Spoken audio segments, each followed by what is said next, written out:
Hi, it's Mark Bernard here with the Bernard Institute for Cybersecurity. And today I'm going to be talking about mandatory clauses 6.1, 8.2, 8.3, 9.3 from the GRC Framework ISO 27001 ISMS. And these clauses are mandatory clauses specifically related to risk management. Now, if you haven't seen my videos before, please check out my YouTube channel. You can see the QR code here on the right-hand side of the screen. Click on that or scan it actually, and then click, and it'll take you right to my YouTube channel. Please subscribe, like my videos, and share them. That helps me, and helping me helps you, so I can make videos like this one. This one, we're going to take a deep dive on risk management. A lot of people have written to me and asked me about risk management and about what you need to do to comply with the ISO 27001 framework. So today I'm going to take some time and walk through this. It's going to be a little bit long, but there's a lot of details that I think that you need to know about. I'm also going to be showing you some of the document forms that I use to capture and record some of the information, and talk about some of the nuances that you may not be aware of, and why ISO 27001 is the most popular GRC framework in the world. It's very, very popular, and it's very flexible and very useful, and I'll tell you why. So without further ado, maybe some of you are fans of The Matrix and remember Morpheus, those famous words. He said, "Sooner or later, you're going to realize, just like I did, there's a difference between knowing the path and walking the path." And that's the difference between theory and experience, really. The experience that you gather as you walk the path in the cybersecurity world and do cybersecurity risk assessments is very different than just reading about it in a book. Okay, so first of all, we're going to go through all of the various clauses that I mentioned above. And I'll try and do this as quickly as possible. Okay, under mandatory clause 6 for planning, 6.1 actions to address risk and opportunities. We're not going to talk so much about the opportunities. I did cover those in another video. If you've looked at mandatory clause number 4, we talk about the Enterprise Risk Management Framework and COSO and opportunities for businesses. I'm going to be doing some other videos. There's some other frameworks I think that you need to know about. Very useful. And you'll see over in the top right-hand corner here, I'm going to be doing a little bit of a countdown of the number of control points. Control points are areas where the thousands and thousands of cybersecurity professionals who review and contribute to the ISO 27000 framework have identified areas where there is risk. And if you do not execute this control point, there will be a risk that will be realized, or potentially realized, but exposed at least, within your risk management framework and the rest of ISO. So pay close attention. We're going to be reviewing 7 control points here just in this one page. Okay, under clause 6.1.1, general, when planning for the information security management system, the organization needs to consider references to 4.1 and 4.2. And what those are about, 4.1 is about interested parties, and about the opportunities, and 4.2 is about the opportunities that a company might realize. Because in the commercial enterprise, you may not know it if you work in government, because government runs differently. And I've worked in both, so I understand both. But in the commercial enterprise, the reason why successful companies are successful is because they're willing to take risks. And some risks are beneficial. So not all risks are negative. Although we were talking about how to manage cybersecurity risks today, not all risks are bad. Okay, some of the risks we're going to talk about are bad for the enterprise. And this is why we have cybersecurity professionals to help protect the enterprise and to make sure that the enterprise achieves its mission without any cybersecurity events happening. All right. Okay, so let's look at a few of the control points here. One control point is to ensure that the information security management system can achieve its intended outcomes. So this is very important. We have to set goals with senior management. Senior management needs to accept those goals, or we need to change them until they do accept them, so that we set some targets out. This is a very formal governance exercise. Again, we talk a lot about governance in clauses 4 to 10. And so if you've reviewed some of my other videos, you'll probably be hearing me talk a lot about governance. B, prevent or reduce undesired effects. Of course, that's a control point. We want to reduce or prevent. Prevent it is actually the best approach. Of course, if you know about ISO, you know that there's a quality management framework that the ISO 27000 was harmonized with in 2005. So quality management is all about identifying opportunities to improve the products that we deliver. In this case, we're talking about delivering cybersecurity product. Risk management is part of that process. And risk management, I can't underscore how important it is, because actually since ISO 27000 was adopted, risk management has become a central theme for decision makers within even 9001 control framework. It was never there before, but it's there now. So risk management is how we make decisions. And C, continually achieve improvement. So we want to continually improve until we get closer and closer to reducing those negative factors. The organization shall plan actions to address these risks and opportunities. We're going to talk about how we plan to address the risks. This is part of the risk treatment process. And then E, it's branched out into integrate, implement the actions into its information security management system and process. So we need to do integration. That's what Annex A is for. Annex A is not ISO 27001 complete. Okay, Annex A only has 113 control points. All of those 113 are for the integration of cybersecurity and information security into the rest of the enterprise. Okay, clauses 4 to 10 are the management system. So integration is a big theme. So that's E1, E2. Evaluate the effectiveness of these controls. So, and again, I talked a little bit about that. If you caught my video on annual cybersecurity program planning and budgeting, I talk a lot about key performance indicators. So check that video out if you want more information on that. Okay, information security risk assessment. So the organization shall define and apply information security risk assessment process that does the following. Okay, establishes and maintains information security risk criteria, including what is acceptance for criteria. So we're talking about risk appetite here, in other words. So we set that out in the policy. We'll talk about that briefly. Criteria for performing information security risk assessments. So what is the risk management methodology?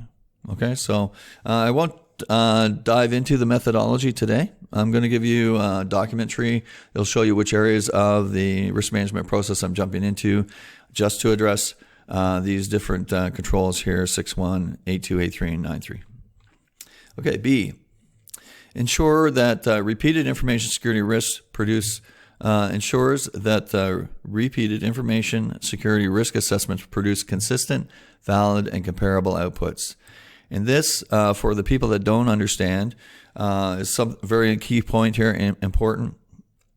When we talk about producing consistent, valid, and comparable results, we're talking about a documented process. Everybody's been trained on, everybody follows. It doesn't deviate from one risk assessment to the other. It's consistent all the way across. And of course, whenever there's opportunities to improve, we improve it, but we don't anticipate that we will see completely different risk management or risk assessment done with different formats every time there's a risk assessment done. So it has to be consistent, has to be documented. People have to follow the same approach. This approach, the approach that I'm showing you right now, is the best. Identifies the information security risks. Apply the information security risk assessment process to identify risks associated with the loss of confidentiality, integrity, and availability. If you're not familiar with the CIA, they're the principles of information security. You will see them everywhere.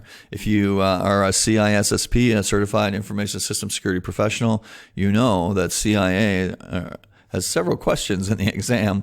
It's something that you need to know, and in other places as well. So impacts, and again, we'll talk about that a little bit more. For information with the scope of the information security. So there's two things here. You would need to look at the scope. So what is the scope of this risk assessment? It has to apply to the scope of the program. Identify risk owners. Those are the people who ultimately will be held accountable and responsible for any type of breach. The organization shall retain documentation. Again, I have another video that talks about the documentation that's required for cybersecurity programs. It's important to document things because the quality management world, we say what we do and do what we say. That means that it's documented. We follow the process, and there's evidence of us following that process. Okay, D, analysis of the information security risk shall include assess potential consequences. So what will be the impact if this risk is not addressed? Assess the realistic likelihood. And they use the word realistic here because a lot of times when you're talking to some cybersecurity professionals, they will claim that the whole world is out there after you. It's not true. Okay, if you're a target, if you're a high-value target, a high-value asset, then obviously, yes, you are going to have some very serious threat actors coming after your information and after your organization. So you have to take appropriate measures to counter those threats. But not everybody is in that bucket. So it's unrealistic for anyone to try and preach that cybersecurity, everybody is a target. It's not true, actually. Okay, and then D3, determine the risk level. So we need to have some way to be able to quantify. Qualitative risk assessments are nice. They're good for organizations that are just learning about cybersecurity, but they don't understand completely. But eventually you're going to have to get to a qualitative risk assessment, and I'll show you why. And you can see up here in the right-hand corner, we're already at 18 of 30 control points. So there's 30 control points in the risk management section alone, 30 out of 148, just to give you an idea of the influence of risk management. E, evaluates the information security risks, compare the results and risk analysis to the criteria established in 6.2, and prioritize the analyzed risks and risk treatment plan. So again, if we're comparing results, that means that we're following a consistent approach. We've done risk assessment after risk assessment after risk assessment. It takes about 3 years for the program to fully mature. And during that time, we're going to see a lot of risk assessments done, and we're going to be able to compare the results, and that will tell us something different about our organization. Okay? It will tell us either we're very, very consistent, or we're making progress, or we're not. And then the governance committee needs to be involved in order to move that forward.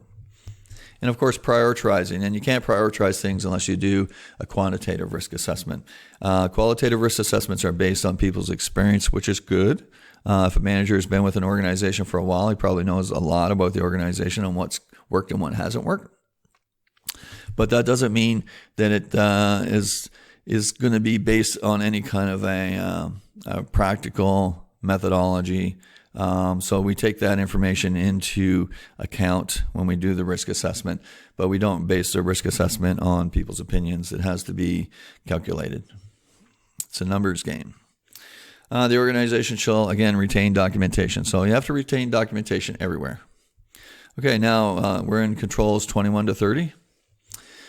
The organization shall define and apply information security risk treatment process, select appropriate information security risk treatment options, taking into account the risk assessment results.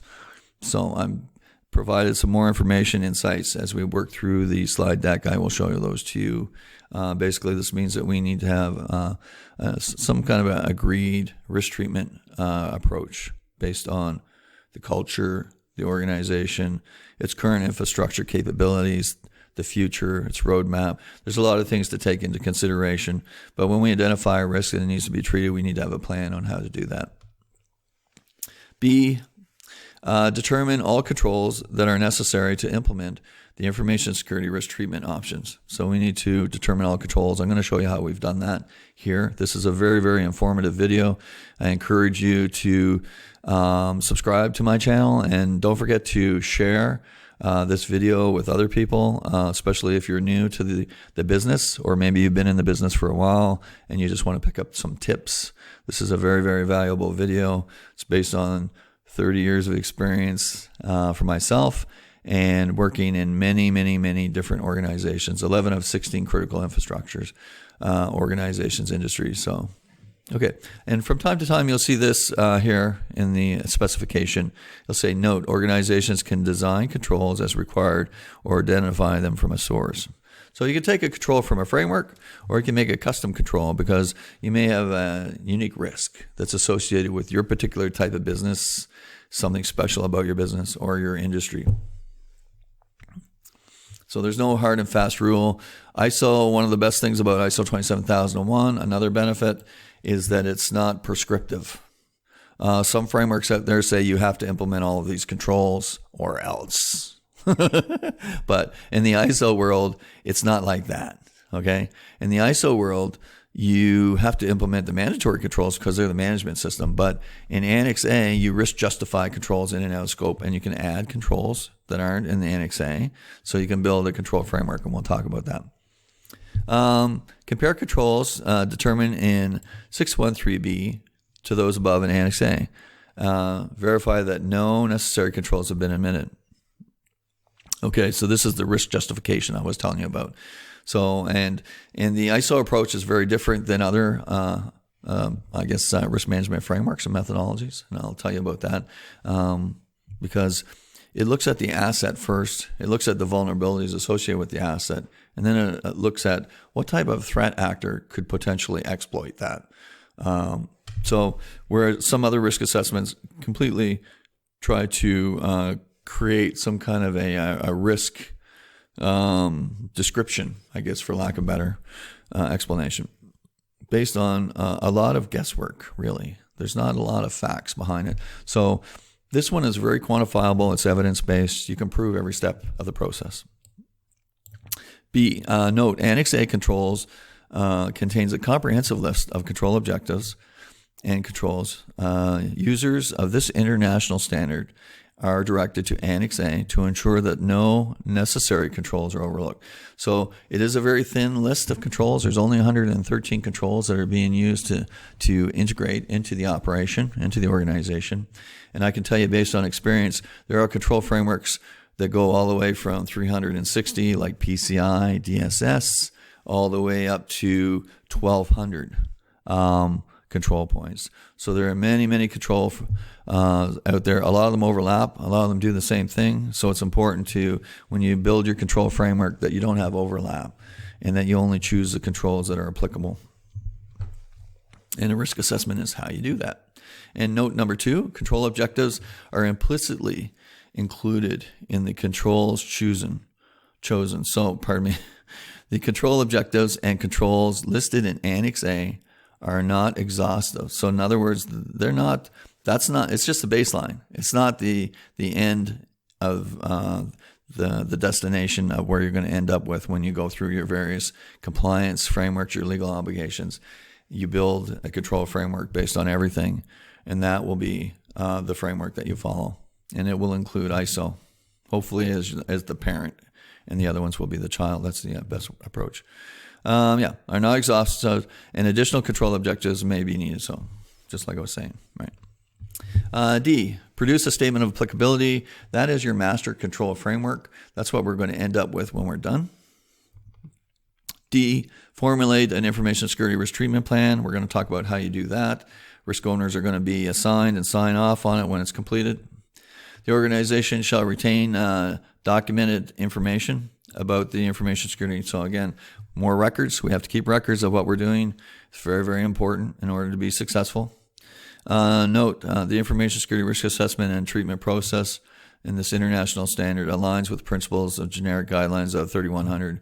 You know the story behind 3100. It's the risk management framework, and it was basically adopted from the Australian standard many years ago. But it's a good framework. It's okay. I use a little bit of it, so I don't use it verbatim because it's a little bit too high level. So this approach is better, the one I'm showing you. Okay. 8.2, information security risk assessments. This is control point 27 of 30. The organization shall perform information security risk assessments at planned intervals. So you have to decide with your organization, when are we going to do a risk assessment, by the way? So what I do is I usually integrate with a lot of the different areas, change areas such as project management is a good area to integrate with. Also, any sort of onboarding or mergers and acquisitions, we need to do risk assessments of the companies we're buying or to determine what our exposure might be and how long we might need to have an exception in the policy for them. And 8.3, information security risk treatment. So the organization shall implement a risk treatment plan. So, and this becomes a dashboard for the governance committee when they meet. They check the different various risk treatments. There may be a lot because if your organization is brand new, there could be 100 risk treatments going on. There's 113 controls in Annex A. If you haven't implemented any of them and you accepted that you need to implement those controls, you may have work to do. There could be 113 control points. Okay. 9.3, control point 29 of 30, management review. Top management needs to review the security controls. And top management has a lot of things that they need to be aware of and involved in. But you can see here, E, results of risk assessments and status of risk treatment plan is one of those things listed. This is verbatim out of the specification. So these are the things that you must do. This is not Mark making this up. The outputs. And finally, control point 30 of 30. The outputs of the management review shall include decisions. So you need to record the meeting minutes from your meetings where decisions are made. Whether it's with the governance committee or whether it's with the manager one-on-one, please always remember meeting minutes are your record that prove that meeting happened. Okay, now on to the document tree. This is the document tree. There's at least 11 documents in the risk management framework. And you can see they start at the top here. You have a policy. Inside the policy, we define risk appetite. We also have an exemption clause. So because we can't always expect an organization to be 100% compliant with ISO 27001 when we first purchase them, for instance. That's not realistic. Senior management is not going to like it if you try and go down that path. So you need to have a clause where we write an exemption and then we go back and we review it and we audit it. This is the best approach. So that's part of the policy. The policy leads to a management methodology, RM methodology. Okay, and then the procedure is how we execute the methodology. The methodology, if you're not familiar with methodologies include everything. It's like a smorgasbord of risk management. So if there's anything in your risk management process that you need to do, it needs to be documented in the methodology. It's not a procedure. It's not a policy. It's a methodology. Okay. So just so that you know, there is a difference between these different types of documentation. Again, if you look at my video on documentation, you'll learn more about documentation, what the role of that documentation is. Okay. In the procedure, we do a risk assessment. Okay. The risk assessment leads to a worksheet. The worksheet is where we gather all our details. Now, we may not present the details to the governance committee or to senior management, but we need to do our homework. This is where the risk analysts record what they've seen and what they've done and how they've come to their conclusions.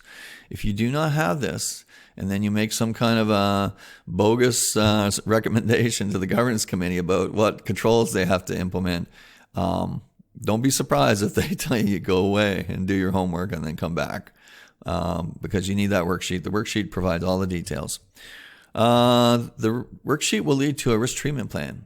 And in the risk treatment plan, there'll be either corrective action for immediate risks that need to be treated right away, or preventative action for risks that we can wait to resolve, and we can make them part of the continual improvement plan, basically. The risk treatment plan is going to be reviewed with somebody. The cybersecurity leader does not hatch the plan. You might draft it and bring it to the person who's responsible. But early in the process, it's not in this slide deck. It's a different discussion. But as part of the asset management development, we're going to be identifying who's responsible for the assets. And ultimately, those people become the risk owners. And they may delegate their authority to a manager or director, but usually it's a VP, somebody who's responsible for a portfolio and the risks and the resources within that portfolio. Okay, so the risk treatment plan needs to be worked out with the manager who's responsible for the area. You need to come up with an action plan, and we'll talk about that. Also, I'll give you a template on how to fill that in. And then the risk treatment report is the formal report, because once you have your risk assessment done, you have your worksheet completed, and you have a plan of action, now it's time to sit down and write your report. The report is what you're going to present to the governance committee, and you have all these details behind it, so that this is a truly professional approach. It's almost completely irrefutable. Based on your analysis and work, it'll be very difficult for anyone to say that you haven't done your homework when you show up with that report, if you've done everything that I've suggested here above. Okay, and then there's the risk registry. Okay, now the risk registry, I put it at the bottom because these are the risks that don't go away. And these risks also play into the opportunities, as we talked about before. So there are some risks that are negative, but there's also some risks that are positive. The risk registry is a list of risks that are part of our business. It's because we're in this business, we're in this industry, we're exposed in some places where we cannot be able to mitigate the risk completely to zero. So in that case, what we have to do is we have to have a plan. And in the risk registry, which I'm not going to cover today, but the risk registry is a completely different discussion. It should be part of the ERM discussion as part of introducing, compliance with Clause 4. The risk registry is going to be a list of controls and a number of trigger points. As you go through each of those gates, there's a planned exercise that will be executed in order to bring the risk back into control.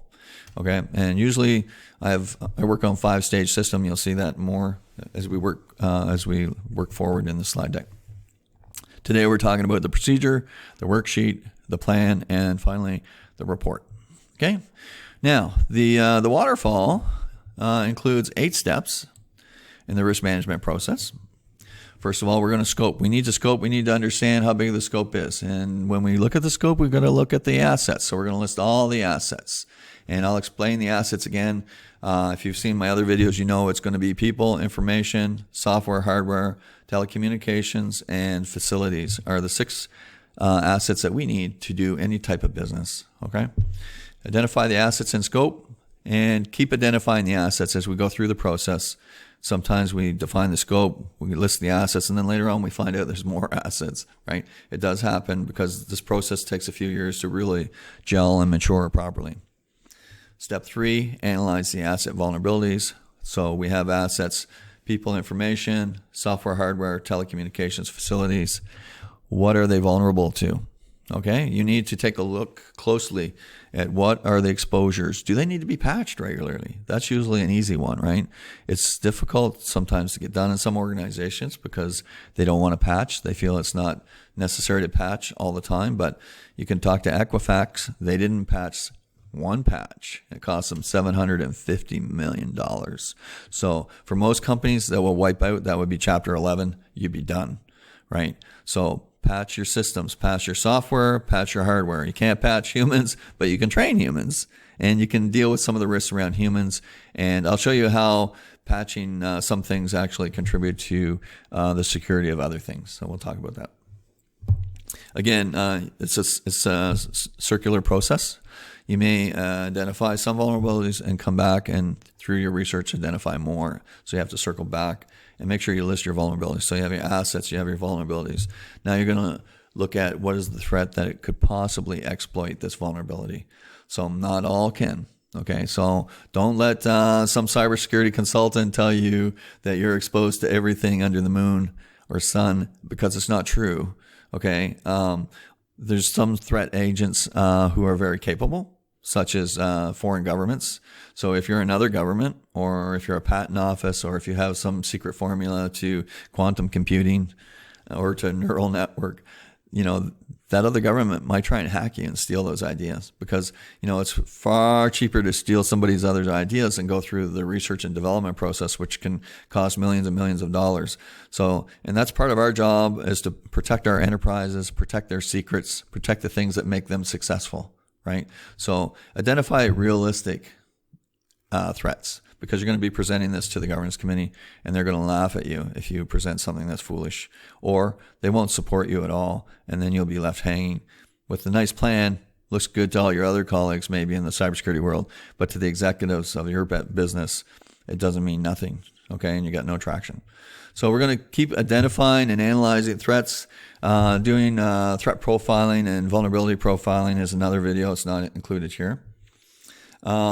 then you got to look at the impact. So if the threat agent actually is successful in exploiting the vulnerability of that asset, what is going to be the impact to the organization? And we look at impact, again, looking at the principles of information security. So what's the impact on confidentiality, integrity, availability? Okay, and of course, we may go back and review this again and again, because that's part of the process. Quality management is about continually improvement. Okay, there's no one and done. It's a living process.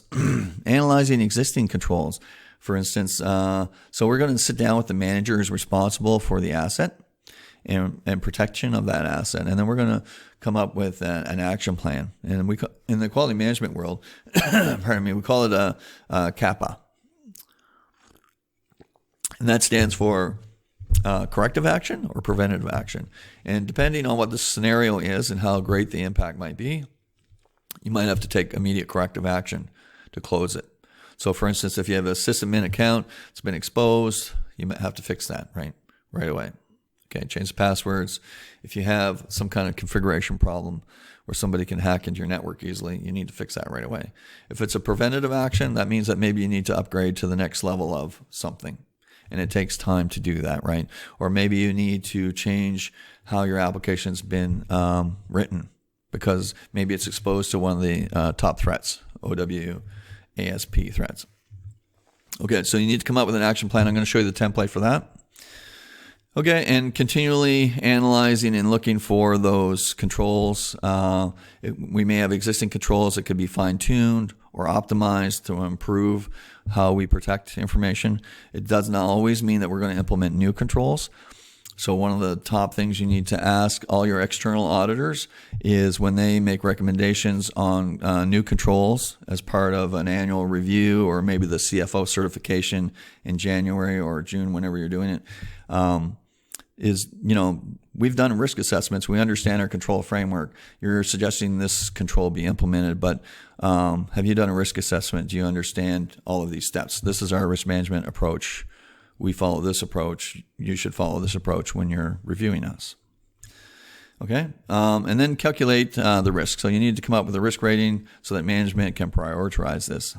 And then finally, a report is generated, some kind of decision is made, and a risk treatment plan comes out of that governance committee meeting. You've recorded the meeting minutes. The executives have made their decisions, or the risk owners, and now you have a risk treatment plan, and now you follow that risk treatment plan until it's completed, and you report back to the governance committee to let them know what the status is. Okay, the risk worksheet looks like this. Okay, you'll notice up here it says location. So it is possible in the ISO world, in any world really, when you're doing risk assessments that you're going to do it based on physical location and the assets that are in that location. So you might have multiple risk assessments, one for each location. They're all different, especially if you're a global player, a global company. You're not just in the US or not just in Canada, but you're in Europe. You're in the Middle East or in Africa or in Asia. You need to look at the locations. You need to do your risk assessments, or India. There's so many different countries, right, that you could be operating in Australia, South America, Mexico. You could be anywhere. And because of all these different areas, they all have different laws. And wherever, and the way, legal compliance works is wherever your data is resting, whatever cloud data center it's in, the laws of that land apply to that data center. Okay, so that's why that's one of the reasons why you need to do a separate risk assessment to look at what the laws are, because maybe they have the right to come in and take your drives and take your data, right? Maybe you have to leave your data unencrypted so that they can read it. There's lots of things that you need to look at when you do the risk assessment. Okay, so at a high level, so closer up, you can see here I put line numbers in here so that I can have a reference point if anyone's having a discussion with me. I put the type of asset, and I mentioned the 6 assets: people, information, software, hardware, telecom, and facilities. That goes in this column. And then vulnerabilities, there's top 8 vulnerabilities in my books: software, hardware, configuration, telecommunications, social engineering, robots, food chain, nanotech. There may be other vulnerabilities. These ones are associated with people. And then there's threats. So there's, again, top 8 threats: government spies, organized crime, competitors, contractors, terrorists, hackers. third parties. So you can see I've highlighted the ones that I think apply. And what is the impact based on the CIA? In this case, loss of integrity, non-compete employment agreement is the evidence that we have to say that we've mitigated this risk. Okay, so you can see it has a low risk score here. On the next page, this is the other half. We looked at the left-hand side. We're looking at the right-hand side of the spreadsheet now. I've listed the controls. In this case, I'm using the GRC framework, the world's #1 GRC framework, ISO 27001. I've listed the controls here, and this is verbatim out of the information so that when people are looking at the spreadsheet, they get the whole story. So this is 731. Termination or change of employment responsibilities related to this risk. So we're worried about people leaking information. The control says information security responsibilities and duties, valid determination of the after termination or change of employment. So it is possible. Some people say when you're terminated, you don't have any more responsibility to that company, but actually that's not true. And it's becoming, better known as we move forward that if you've come into contact with some kind of classified information, you can't take it from your previous employer and then use it in the new employment. You can't use it for your new job to get your new job, right? If you do any of that, there's going to be a securities investigation, right? Because you've just breached major law, and you can expect legal action on that one because that could cost the company millions of dollars. So don't be caught doing stuff like that. That's not good. The risk.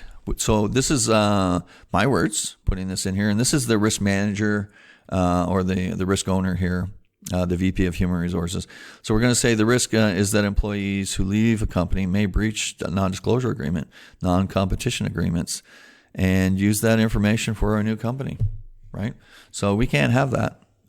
So this is, and so on and so forth. So we go through the risk assessment process, we evaluate all the assets, and finally, these are the details that will go into our analysis, into our risk treatment plan, into the report, and into the corrective and preventative action plan. Now let's talk about the actual steps in the waterfall process. So scoping. So let's move forward quickly. So cybersecurity program, year one, gets implemented, usually at head office. It has a number of procedures that need to be implemented. We need to look at the cloud. We need to look at the assets, okay? Year two, we're looking at the satellite locations. So we're looking at any of the retail offices or branch offices that you have.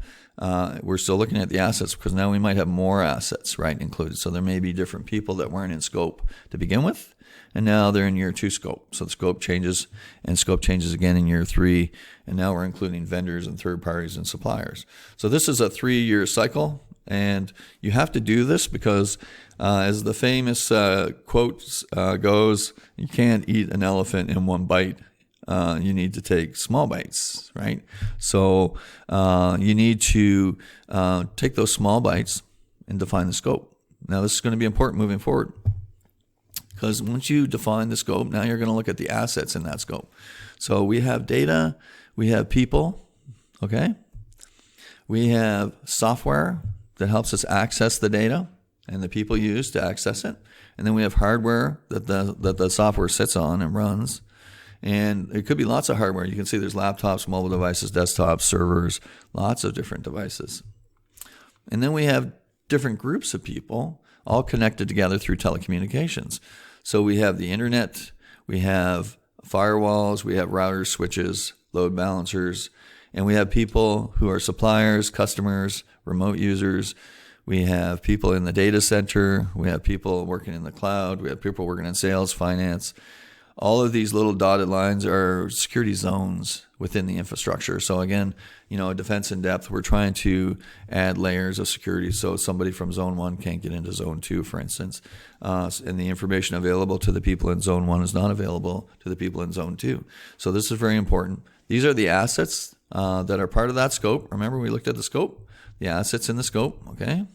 Next, we're going to look at how the controls are mapped.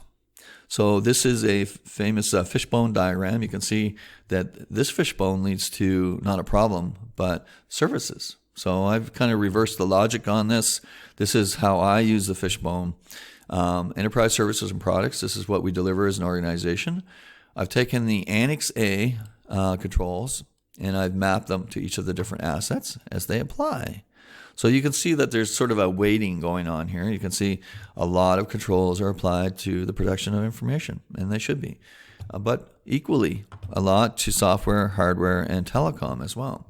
Now, the top assets are people, information, and facilities.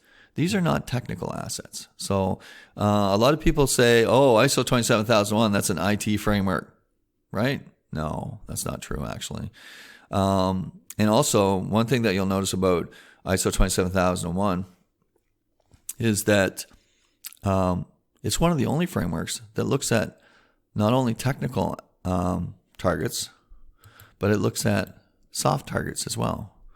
So software, hardware, and telecom play a big role in the internet. The internet wouldn't be here without these three pieces of assets, right? With these three assets. However, people, information, and facilities are what makes it work. And these are soft targets. So you can't apply technical controls to these assets. Although you can see here that the ISO framework has identified the risk there, and they do have some procedural or some soft type of controls that need to be applied in order to make sure that these assets are secure. So very important. If you never knew this about ISO 27001, again, I encourage you to watch my videos and learn. This is the world's best GRC framework. Bars down, I've seen a lot of them. Most of them, all of them maybe. Okay, now let's talk about threats. Okay, so there are over 8 billion connected devices. We're talking about mobile devices, IoT devices. Did you know there's 763 operating systems? And you probably didn't, because you might only see Microsoft or Linux or Unix or something like that. But there's a lot more. And I can tell you from my work in the pharmaceutical and health sectors and manufacturing that a lot of the devices that are used in these institutions run operating systems that are very, very antiquated. Some of them have no way of protecting themselves. They have no antivirus. They have no capability of scanning or looking for malware. They're extremely, extremely vulnerable. Even the devices in the health authority, the biomed, the life support units, right? The operating systems on some of these devices are pathetic, in my best words. They need to be protected. And that's why we need architecture and defense in depth, which we'll talk about. So there's 763 operating systems. Did you know that 51% of malware cannot be detected? And the reason why we know that is because we run honeypot projects. And in those honeypot projects, we set up a number of systems with different configurations, and we let the hackers have at it.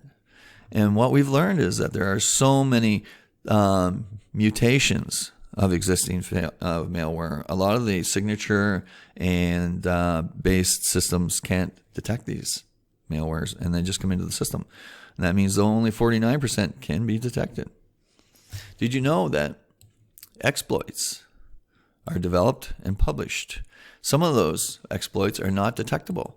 I worked on the red team with IBM. I can tell you that 80% of the hacks that we use in the red team are not even on the radar for a lot of people. Only professional hackers would know exactly what to go after and what to manipulate in order to get at the target. 80% not detected, while only 20% are detected. And that's usually just by some kind of a freak accident happening. 60% of malware are viruses. Okay, so that's important to know. Virus protection software has played an important role in keeping this type of, and I refer to this as a weaponization of software, because all of these things are created with software, and the software is being used for malicious activities. You know, the software is being manipulated and crafted in a way to manipulate what it is that we have on our systems. So it's weaponization of software. We have rootkits. Some rootkits can be fixed. A rootkit gets attached to the chip on a system. Some systems have to be completely replaced. And I can think of a few. I know there's some Cisco and some Intel rootkits that if you get this rootkit on your system, you have to replace the whole unit, the whole appliance.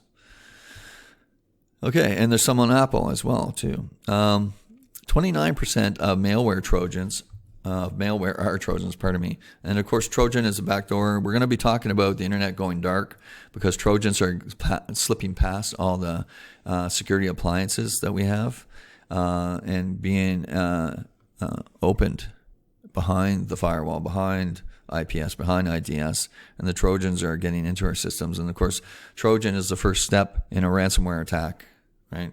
So be careful. 29% of malware are Trojans, and 10% are worms. And worms are a little bit more intelligent because they manipulate all the vulnerabilities. Once they find a type of technology you're running, it will go back and it will check for the CVEs, the common vulnerabilities, and it will exercise some kind of an exploit against that in order to move further and deeper into the system.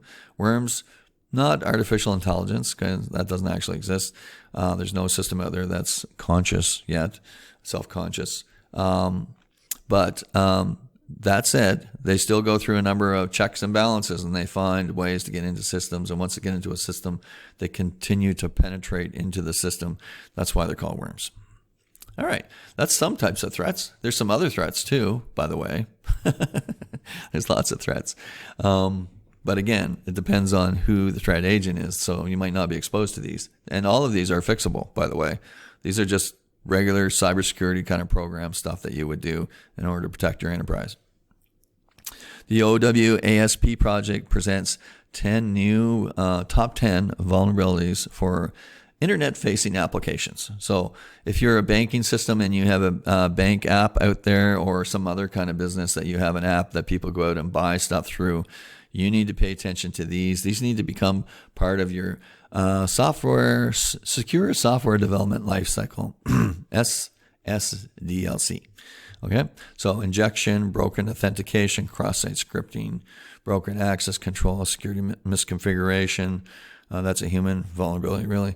Sensitive data exposure, insufficient attack protection, cross-site scripting, user components, known vulnerabilities, unprotected APIs. So APIs are a big discussion point in 2022 and ongoing.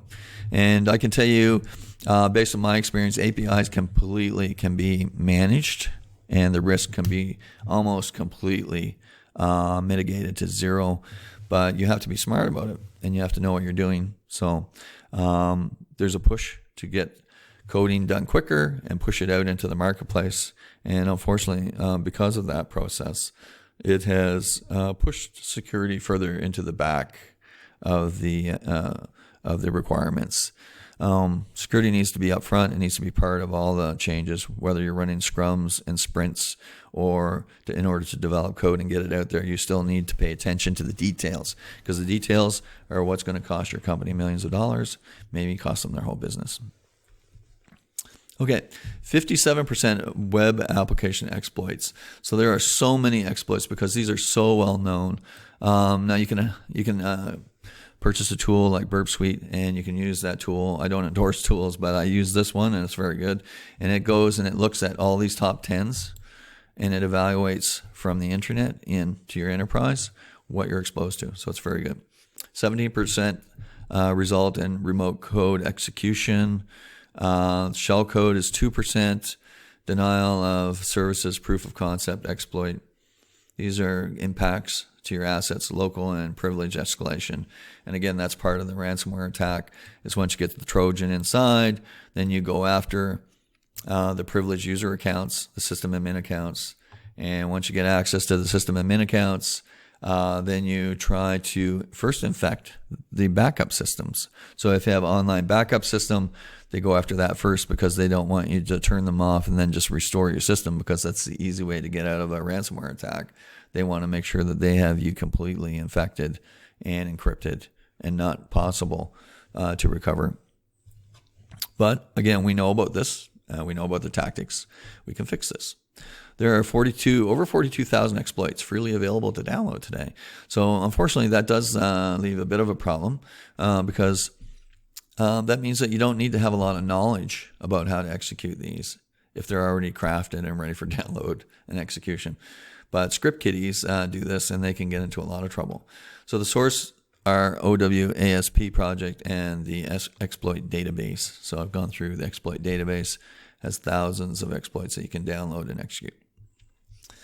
All right, let's talk about one more. Let's talk about vulnerability management for a minute here. So 60% of exposures are known and they can be resolved. 40% are unknown and require prevention. And this 40% again is what the red team goes after, right? And the only way to detect the red team in your system is you have to take steps to understand what's going on. So you have to be monitoring, first of all. Any kind of anomalies or heuristic analysis detects something unusual. So you need to have a good solid baseline. It needs to be a baseline based on at least 3 months or more of normal activity during peak periods in order to understand. And, some red teams, we use a trickle effect. So we're not going to be going at you with what they call a brute force attack, because obviously that would be noticed.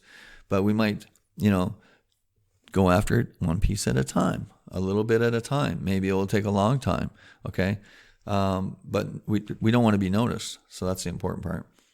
Threat hunting, this is where you have, systems engineers, security analysts going through their network, looking for things that are out of place. Maybe they don't follow a standard. Maybe the standard's not documented, so they don't know. So then you want to document the standard, and you want to make sure everything's consistent with that. You want to look through the code. You want to look through any logs, things, just analyzing, looking for threats. It's a good idea. Might be, you might also do some security testing as part of threat hunting as well, but it's mostly code review. Patch management, I mentioned before how important patches are, very, very important. Vulnerability management and scanning, very, very important. These things need to be running. They can be automated. Red teaming is something that you do on a regular basis, hopefully at least annually. Heuristic analysis is, again, that can be automated, so that's great. And then, of course, you need internal audit to come in and validate. And part of the ISO framework is on an audit role. It's part of the management system. There has to be an auditor involved to review to make sure everything is running as planned. Okay, now the bad news. Vulnerability management. Okay, traditional infrastructure. So based on a recent report from Google's transparency team, did you know 90% of internet traffic is encrypted? And a lot of threat agents know that, and that's how they're getting their malware and their Trojans into enterprises now, is they're encrypting them and decrypting them after they pass the security appliances. Traditional infrastructure protection equipment is becoming ineffective because you can't decrypt some of these threats. So if you can't decrypt them, it can't inspect them. So most systems do something called fault. They pass data directly into the organization. It's called fail open, and very, very important because you can't block all the traffic. Some of the traffic is legit, so how can you block it? And then because the enterprise team is going to ask you, like, you're doing cybersecurity and you're blocking our traffic, how can we do business, right? So it's a bad deal. But even though this equipment has not been properly tested, it's in place, it's been there for probably decades, nobody realizes that the internet is now encrypted and that these appliances are almost worthless. Other than holding your door open in your office, this equipment, and we're paying millions of dollars in licensing fees for what? The cybersecurity industry needs to be checked. You need to be doing your own validation of the equipment. If you don't believe me, you can ask whoever your vendor is to show you how many packets are coming ingress into your system through the import. I bet they can't. If they can't, provide some kind of reconciliation, how many packets come into a security appliance and how many leave inspected, then they can't prove that their appliance is working. So if you want to accept that, that's your decision. I think it's a bad decision, but you should be checking your appliances to make sure that they're working. To further validate, you can also ask them to build a proof of concept. So if it's a big deal and they don't want to validate their equipment, you could say, show me your proof of concept, right? Show me and demonstrate how it can decrypt and what it can decrypt and what it can't decrypt, okay? And how it inspects those packets. Without the certification moving forward, public key or certificate, we can't decrypt the packets. That means that your security operations team or security analysts can't look at the traffic. They can't actually tell you if there's a threat there or not. So a lot of the threats, a lot of the events get dropped on the security operations floor, as we say. They don't get investigated. They get passed through. They don't. Nothing happens with them. So our organization's as vulnerable before they implement a SOC as they were after. In some cases, yes. Packets that cannot be decrypted are passed directly into the organization. This is called fail open. It's created a brand new attack vector, and it's being exploited.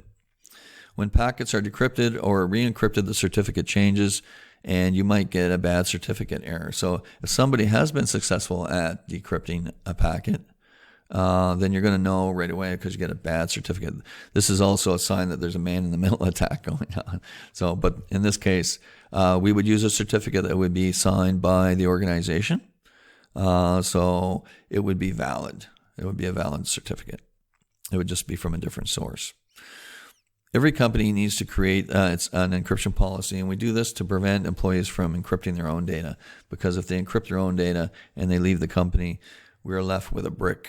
We have a laptop or a mobile device that we can't access, and the information on there belongs to the company, and this is bad news. So we need to fix our policies. You might even want to look at your exit policy for employees in human resources to make sure that if there's any encryption keys that they pass them along.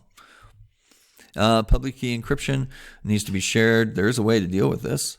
You can have a trusted third party. They can act as an escrow or a registrar. They can hold the keys for both parties. They're a trusted person who will protect those keys. Okay, source Google Transparency Report. Okay, now my top 8 threats are government spies, organized crime, competitors, contractors, terrorists, hackers, third parties, and employees. And top 8 vulnerabilities are software, hardware, configuration, telecommunications. So a lot of the assets, they have vulnerabilities. And social engineering, of course, is sort of the last straw. When we run into a system, we're doing red teaming. One of the last measures we take if the system is really secure and they've done a good job, and that does happen occasionally, is that we resort to social engineering and try to get access to one of the admin accounts to get in. Also, robots are a threat that are still evolving and coming. Food chain obviously is a threat to humans, and then nanotech, which is completely undetectable. And again, all the security appliances that we have today would not be able to detect any kind of nanotech. And I just drew some lines here to kind of give you an idea of how these are all connected together. Okay. Now, when it comes to business impact, based on my analysis using the ISO framework, 14% of the controls in 113 impact availability. I've given you an example here. A.11.2.4 equipment maintenance. Equipment needs to be maintained. This is vulnerability management 101. Okay. On the confidentiality side, 37% of the controls in Annex A affect confidentiality. And requirements for confidentiality non-disclosure agreements are listed in A.13.2.4. And there's other controls too. I'm just giving you some examples just to give you an idea of how ISO applies. Data integrity is the biggest area, okay? You can see 24% affect data quality. So detection, prevention, and recovery against malware. Malware can infect and destroy information. So we need to protect the information. It's all about making sure the information is reliable. Okay, that's data quality. And again, integrity, the processing integrity. So the installation of software, how we maintain software, whether it's licensed COTS, commercial off the shelf, or whether it's custom software, all software needs to be maintained. So combined, you can see that integrity is a huge, huge issue, whether it's processing or data quality. That's 49%.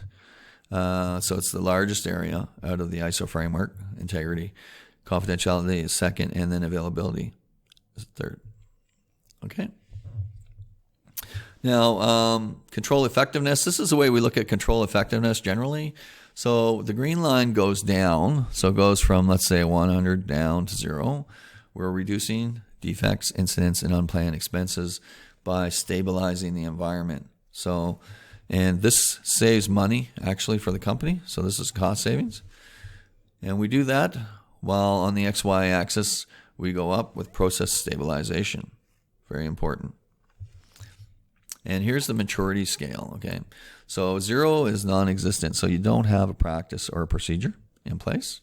Partly documented is M2, so we try to get past that. We actually want to get to at least M3. It needs to be documented. Maybe it's not managed, but once we get it documented, then we can work on getting it managed. So the gap between MC3, that's maturity and capability, 3 and 4, is very, very important to close that gap.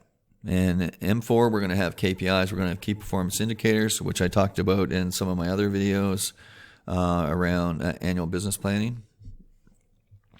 And it has to be evidence-based. So once we have a procedure in place, we want to see that the procedure is being executed. Very, very important for the quality management system to see the process, to see if it's working properly. And if it's not, then we need to improve it. And that's what quality management is all about.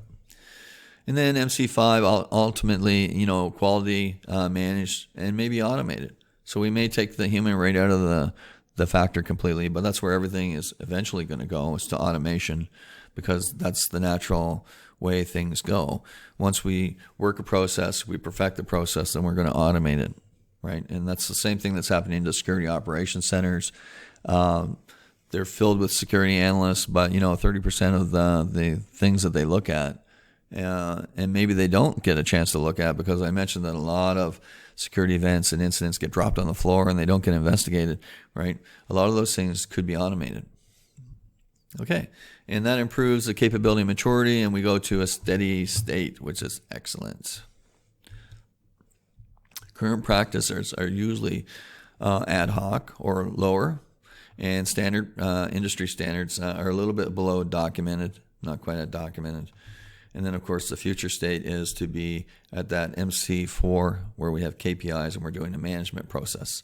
Whether we go to 5 or not, that depends on what the process is. Not all processes can be automated, but some can be. Now, let's talk about the capability and maturity model. This is sort of the verbiage side of that, so you can read through this if you like. Ultimately, we're going for MC5. MC4 is the next best level. But anything at MC3 and below is trouble. And you can see I've color-coded these so they line up with the security scale that I'm going to show you. Okay? And you can see here, this is how I quantify risk. Quantitative risk calculation produces a risk rating. This assists management in making decisions based on actual, intelligible evidence. Right.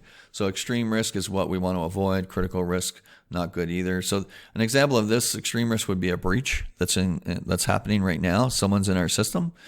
Critical risk would be like a 0-day attack. Like we don't have a patch. So we're calling our vendors, or we're doing workarounds, right? So these are things that we need to take action on right away, depending on what the system is exposed and the risk. These other things, high, medium, and low, generally get put into a continual improvement plan. We set the risk appetite here as a threshold. This is documented in the risk management policy and approved by the governance committee and risk owners. Extreme critical risks are addressed within 2 to 4 hours. That's our SLO approach. High, medium, and low are put into continual improvement. And it kind of looks like this. So the operational budget covers all the sort of day-to-day, the incidents that happen that need to be treated right away. These are like security incidents, basically, that happen. And they get loaded into the risk treatment plan. And then we have this lovely threshold of 79 and below, where we put together a capital project to address the continual improvement of the program on an annual basis. So this is something that we would, lobby for in starting maybe in October, September, and get approval by January. Or by the end of December if your fiscal is at the end of the year. These type of projects generally can be much larger. So if we have antiquated monitoring systems that require new hardware, software, maybe the IPS needs to be upgraded, maybe the identity and management access system needs to be upgraded.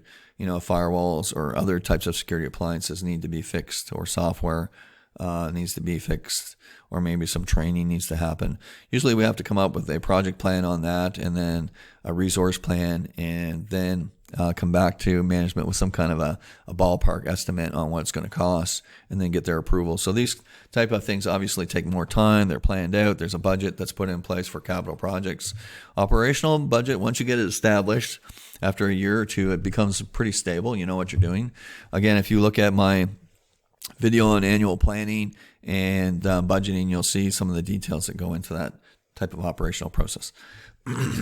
Now, we want to build defense in depth, as I mentioned before. So if one of the security appliances fails, there's another security layer behind it to protect us. So reverse proxy is put here in the DMZ. That helps protect us against denial of service attacks. Out here on the first layer, we have the edge firewall. This is where physical security, CCTV, key locks, barriers, environmental security usually applies. On the interior firewall, so we have two firewalls between us and the internet. We have devices like NIPS, natting, security zones, NAC. We talked a little bit about security zones, VPNs and NACs we didn't talk too much about. But then we have switching behind that, access control layer 5. So in order to get access to the environment, you need to be able to pass through, get into the access management system. But the actual, where the access management system sits, it doesn't sit out here because it would be easy to hack, right? If it's set out in the DMZ or in the edge firewall. So it has to be behind several layers in order to protect it. And then we have anti-malware. And again, it's another thing that we don't want it to be hacked, so we have to protect it. Endpoint protection. So we have mobile device management. We have mobile application management, which can also help with APIs. And then we have things like we need to worry about the peripheral security. And then we have layer 7, data loss prevention. We have the security information event management system. So this is where the team of security analysts working in the security operations center sit, or we may have an automated system that's way behind all of these layers to make sure that it's safe and secure. Very important. And then we have our security program at layer 8. We might have cloud computing back at layer 9. Technically, if somebody wants access to your cloud environment, they should not be going directly to the cloud environment, okay? That is a bad thing, okay? That could create all of these security layers that we built here for our enterprise or infrastructure will be meaningless, basically, which is not good. And probably the cloud service provider is not going to provide all of this, although you could check. Maybe they do, which would be great. So we want to push people into the cloud, but coming through our layers of security in order to protect the cloud. This is the thing that a lot of people forget. And this is why cloud computing is such a hot topic, is because people are being allowed to go directly into the cloud appliance without all these layers of security. And it's a big problem. It's a very big problem. It can be easily hacked that way. Layer 10, of course, if all things fail, then we do restore of the system or the services. If you have online backups, you have to be careful of those ransomware attacks, right? Because sometimes the encrypted Trojan makes its way all the way past these layers, past endpoint protection, past the seam, right into the security management system, maybe the cloud, right? And then gets unpacked. And if that happens, you have a ransomware attack. So you have to be very, very careful about the structure of your security. All right, moving along, some other things to consider when you're designing the controls. When you're sitting down with the manager responsible and you're talking about the CAPA, the corrective action, preventative action plan, this is the next step before the report.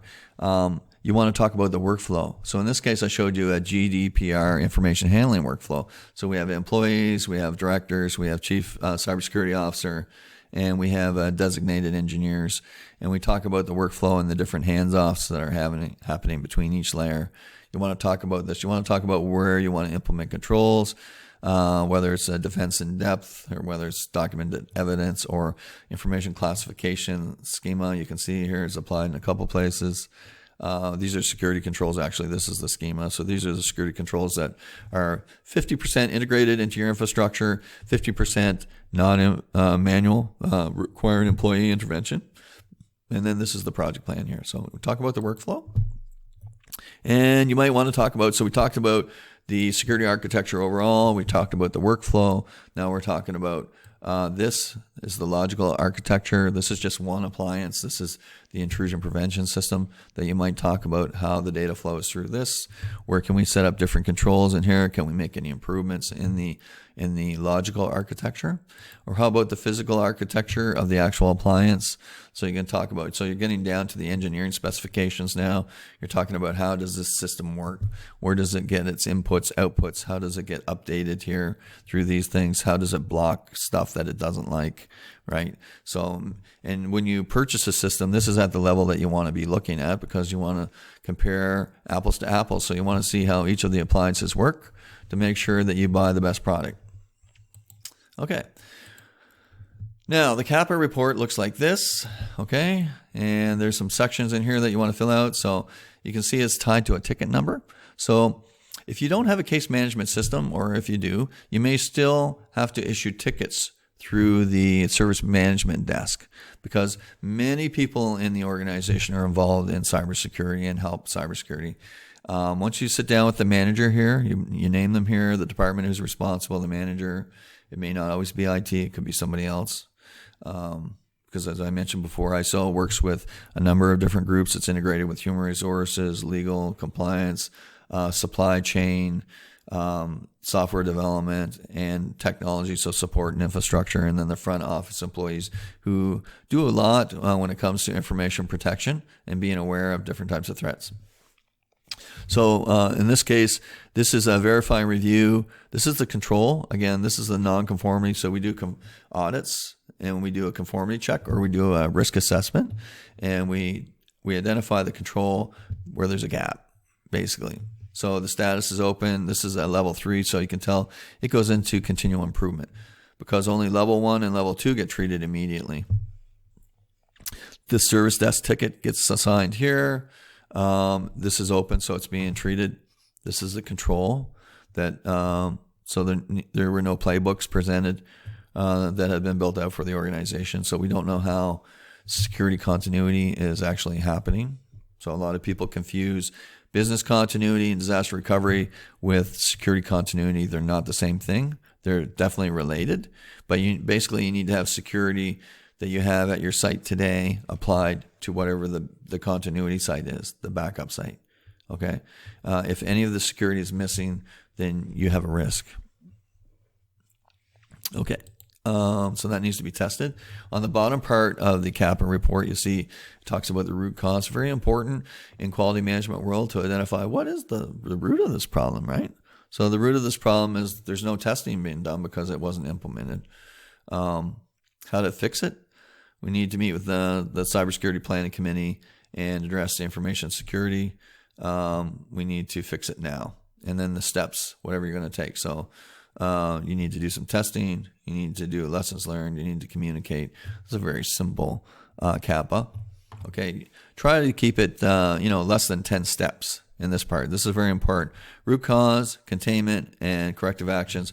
Very, very, very important. Set a date when it's going to be completed. And then this section here, verify and follow up. This is for the auditor who's going to come in, who probably, or the risk assessor, but usually the auditor. The auditor usually is independent of the operations, so they can come in and assess the process to see if it's working properly or not. Okay, and then you're going to create your report. And this is a typical cybersecurity risk assessment report.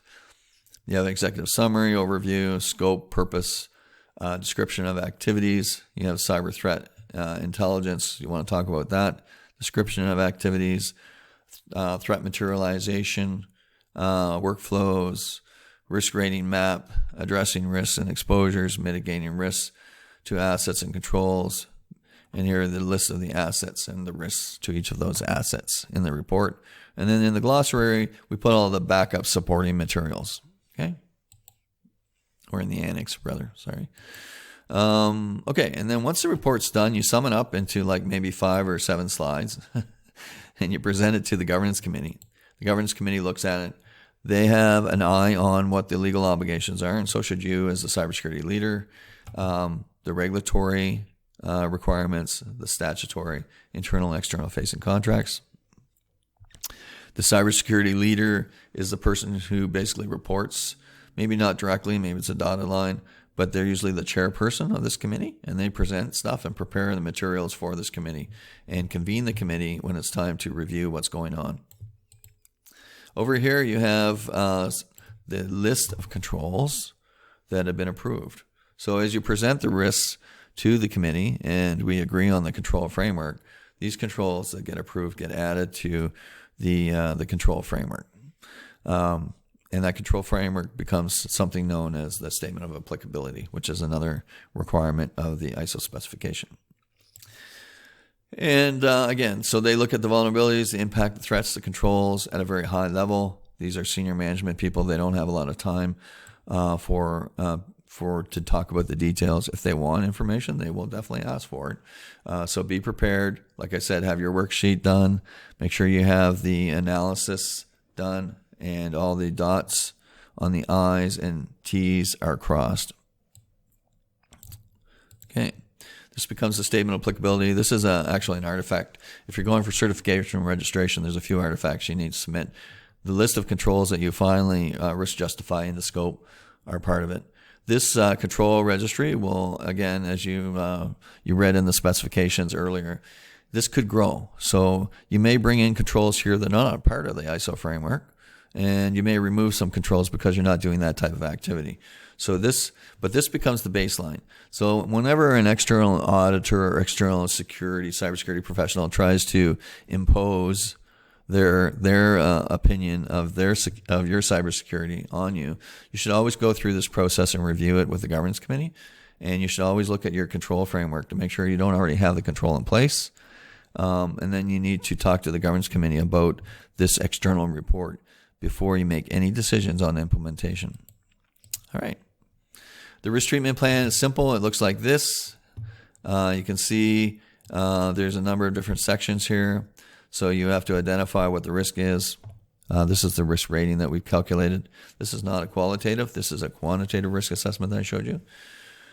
Do you accept the risk, avoid it, or want to transfer it? What is the decision? This is what's the decision that would be recorded in the meeting minutes from the governance committee.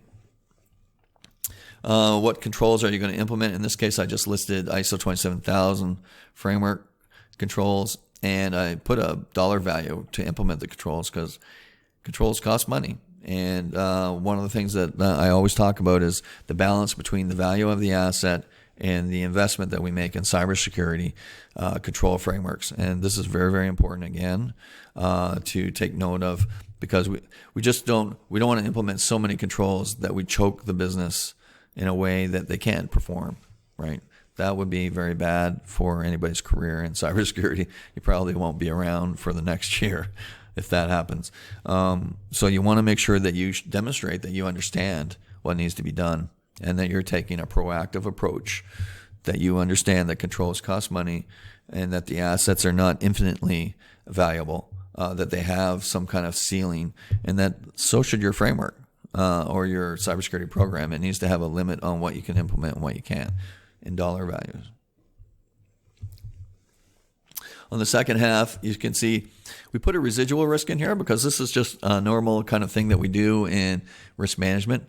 If you're lucky, a control will totally mitigate or eradicate a risk from the environment, but it doesn't usually happen. And if you go down that path, and something happens and you say, we've eliminated completely, and you told the governance committee, we're going to eliminate this risk completely. The only way you can really, truly eliminate a risk is by stop doing whatever the activity is. And that's probably not going to happen in the commercial sector. because that's not how we do business. That's not how we make revenue, right? So there are going to be risks. We're going to accept those risks. So you want to put down whatever you think the residual risk is here. You can calculate that as well. Who's the manager responsible? So although it may not be the risk owner who actually carries out the activities or is responsible for the assignment, this ticket has to be assigned to somebody, and it's going to get assigned to whoever this manager is. And then, of course, this is just a green light. This is open. It's not closed yet. Okay. And then anything we mentioned before, so that was the risk treatment plan. The other side, of course, is if you have a risk rating of 79 or below, then it goes into a firewall. You plan it out over the next 3 years because you probably have a roadmap for technology. If you talk to the chief technology officer or the chief information officer, they're going to have a plan. So you want to line up with whatever it is that they're doing. Maybe they're not aware of these risks, so you need to sit down. They're definitely a stakeholder, and have a chat with them about the type of risks that are going on in your organization, and make sure you have a game plan that all stakeholders agree to. Put it on the roadmap. Maybe they already have a project that's going to touch on that area, and maybe they just need to expand it just a little bit just to address the concerns or the risks that you found. Okay, so work together as a team. Very important. Collaborate with your colleagues. All right, finally, okay, it's taken a little bit more than an hour. I apologize for the time, but this is an important topic. There's lots of knowledge and information and experience to share here with you, so I hope that you appreciate this. How much risk is your organization willing to tolerate? You can see this guy is welding his muffler or something. It's on the other side of the truck, but he's got the left-hand side lifted up, and there he is underneath with his welder welding away. Wow. How much risk is there, do you think? Someone comes along and kicks out one of those sticks, or maybe there's an earthquake and one of those sticks vibrate out. It could be a problem for that guy. Anyway, that's it for my presentation. I hope that you enjoyed this lecture on risk management process and how you can comply with those mandatory controls in ISO 61, 82, 83, and 93. You can find me on LinkedIn. I have a profile there. You can also find me on Facebook or Twitter. And if you subscribe to my channel, you will encourage me to make many, many more videos. There's lots of knowledge and experience from 30 years working in this business with many, many different industries to share with you so that you will be a better cybersecurity person, a more competent professional, and maybe someday be certified by the Bernard Institute of Cybersecurity Excellence. It's possible. You can also reach me on email or through my website, and you can also subscribe to my website as well too, and my phone number. Okay, so I thank you all very much for your time. I hope that you have a great day. If you have any questions, make sure that you leave them in the comments below. I will address them. Yes, I'm making not a playbook, but a playlist. I've had that comment made. That's on my list of things to do. The risk management process was important for a couple people who asked me about it because it's part of their job or part of getting hired for a job. So I wanted to make sure that I shared as much information as I could here to help those people. And and that's it for now. So make sure you subscribe, like this video, and share it with all your colleagues. And thank you so much. Take care and have a great day.